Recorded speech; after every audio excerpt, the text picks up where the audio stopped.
League of Legends. It has been around for what feels like an eternity. For an impressive 16 years, to be exact. 16 years of domination in the online gaming genre. 16 years of pure frustration. My League journey began in January of 2013 and stopped around 2016. I then came back again in 2019 and stayed until now. I have always had a love and hate relationship with this game. I didn't desire to play, but since that is the game that most of my friends played, I stayed. Perhaps for much longer than I should have. It was fun, sometimes, but looking back, I think it brought me more negative things into my life than positive.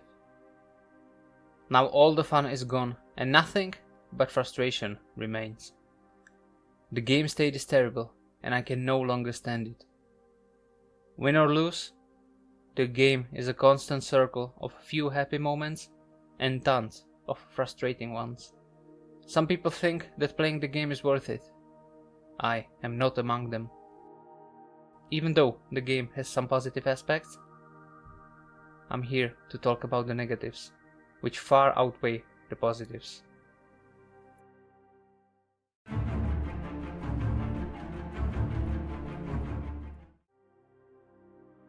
The most obvious one of them all, the client. Does your mind still hold the memory of a functioning client? Because mine doesn't. It's slow, unresponsive. There's always something wrong with it. The freezing is unbearable. Just these last weeks, the client went to ruins just because I was buying icons in the Emporium. Apparently, too fast. Also, there is this one bug that seems to return all the time. The queue accepts sound getting stuck even in lobby and then in game, forcing you to restart the client or prepare your ears to listen to the sound for a whole duration of the game. The circle never ends. Problems get fixed only for new ones to appear.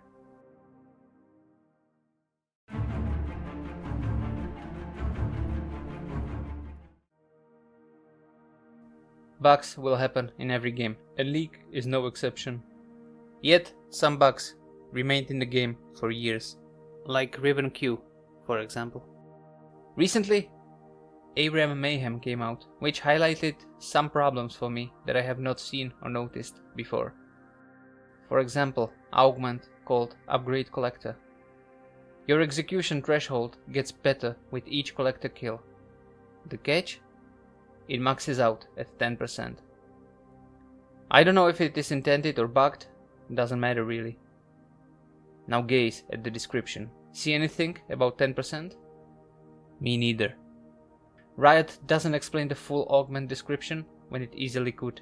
Balance is another thing, but here it's solely about the inability to describe properly. Second, slow and steady works on Zeri. Your attack speed gets capped at 0.6 something. So theoretically Zeri shouldn't be good with this augment. But she is, cause the cap is somehow overwritten by her Q interaction, ending up with boosted damage at no cost. Has been in the game for a long time as well. What can you believe even if the descriptions lack important stuff or outright mean something else?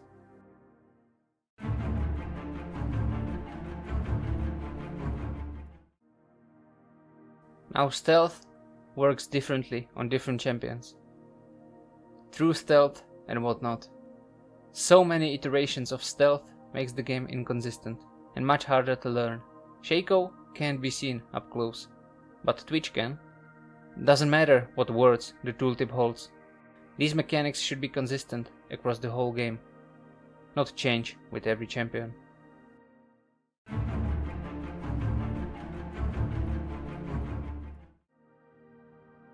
Setting aside the fact that mobility is simply too much lately, let's look at something far more alarming, at least for me. Ezreal and Tristana and their little buffer jumps. Hook them? They still jump. CC means nothing but a little tickle for these two. Why does the wind up even exist? Why put the animation there if you can't cancel it? The jump might as well be instant, since the animation barely makes a difference. In my eyes, the animation would be there to punish your slow reactions.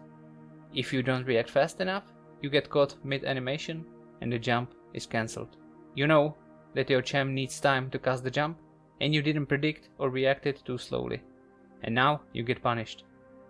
The way it currently works, it teaches bad habits.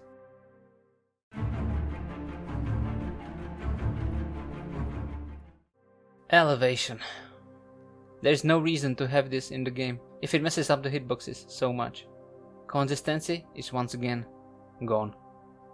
Makes no sense to have it in this game, and makes it even harder for beginners. Also, hitboxes in general suck. Looking at you, Nautilus. Now I know his hitbox gets wider at the end of his Q. But the animation doesn't reflect it. So, why? Also, he is not the only one with problematic hitboxes.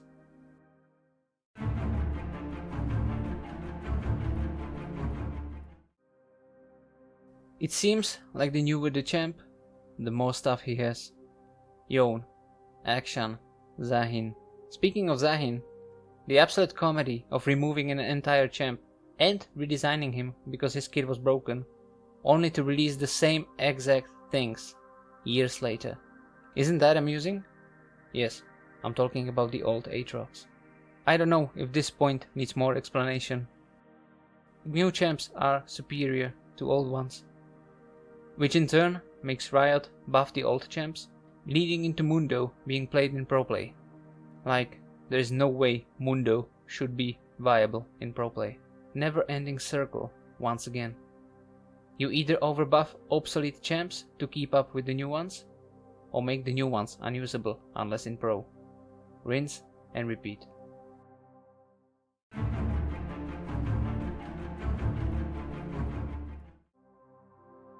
Now imagine all the points I just gave you, and then on top of that you play a game where your MMR is hidden. You can go to above 50% win rate and still lose more LP than gain, because your hidden MMR doesn't reflect your current rank. How is that even possible? And why? I don't know the reason, except pissing you off and making you play much more than you should. A positive win rate should mean climbing. Simple as that. If you got lucky, you will fall back down eventually anyway. The system that punishes you for doing good is not good. The game is built so you play as much as possible, making you play hundreds of games to climb. Only if you are in the top 1% of players, you can climb somehow fast. But even challengers sometimes end their journey from bronze to challenger series with a 60% win rate. Imagine that. You are the best of the best, and somehow you still lose 40 games out of 100. Why? Because the system wants you to have a 50% win rate.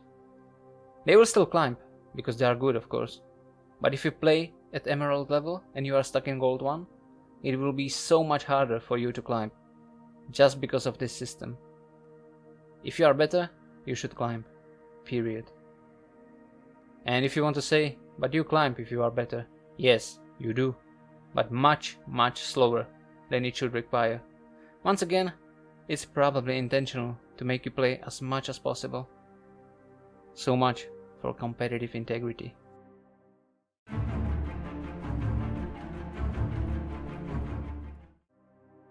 Only recently Riot started to punish against Smurfs a bit more. A bit too late for my liking. More than a decade of Smurfs terrorizing lower ranks.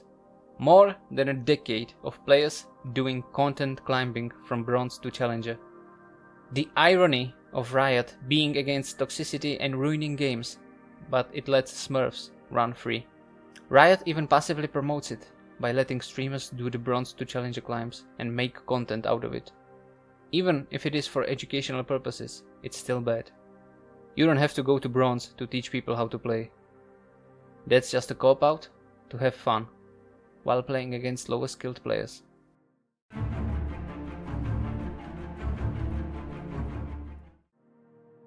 My last point is subjective and not everyone will agree, which is okay. But this needs to be said. Team dependence. The game is too reliant on team, and if your team does bad, it actively makes you less able to play the game. You lose agency, you lose the ability to have fun. As I said, someone might like this, I don't. It's how MOBAs work, unfortunately. But I can't stand it. The frustration this creates on top of all the other issues is simply too much to bear. It's like playing football, but every time enemy scores, they also get 5% faster. All that while you have 2 people in your team trying to own goal. That's League, basically. In other team games, you can still play somehow, even with a bad team. If, in Counter-Strike, for example, you have a griefer, you can still outskill the opponent, you can still aim the same and play the same. Yes, they might get better weapons for a round or 2, but that's it. In League, once you give enough gold to the enemy, it's just over. And it doesn't matter who gave you the gold. If it was given, it punishes you as well.